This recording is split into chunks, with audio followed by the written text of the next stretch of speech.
The Great Moon Hoax, August 25, 1835. On this day in 1835, the first in a series of 6 articles announcing the supposed discovery of life on the moon appears in the New York Sun newspaper, known collectively as the Great Moon Hoax. The articles were supposedly reprinted from the Edinburgh Journal of Science. The byline was Dr. Andrew Grant, described as a colleague of Sir John Herschel, a famous astronomer of the day. Herschel had in fact traveled to Cape Town, South Africa, in January 1834 to set up an observatory with a powerful new telescope. As Grant described it, Herschel had found evidence of life forms on the moon, including such fantastic animals as unicorns, two-legged beavers and furry, winged humanoids resembling bats. The articles also offered vivid description of the moon's geography, complete with massive craters, enormous amethyst crystals, rushing rivers and lush vegetation. The New York Sun,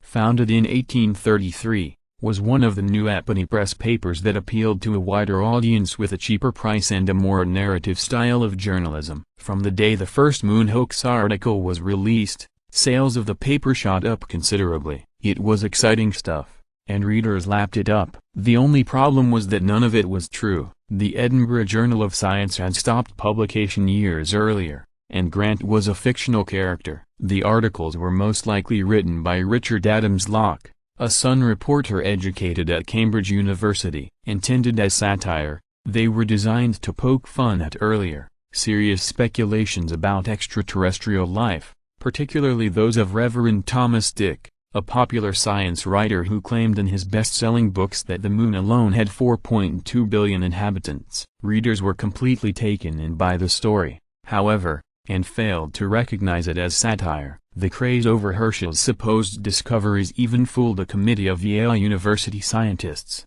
who traveled to New York in search of the Edinburgh Journal articles. After Sun employees sent them back and forth between the printing and editorial offices, hoping to discourage them, the scientists returned to New Haven without realizing they had been tricked. On September 16, 1835, the Sun admitted the articles had been a hoax. People were generally amused by the whole thing, and sales of the paper didn't suffer.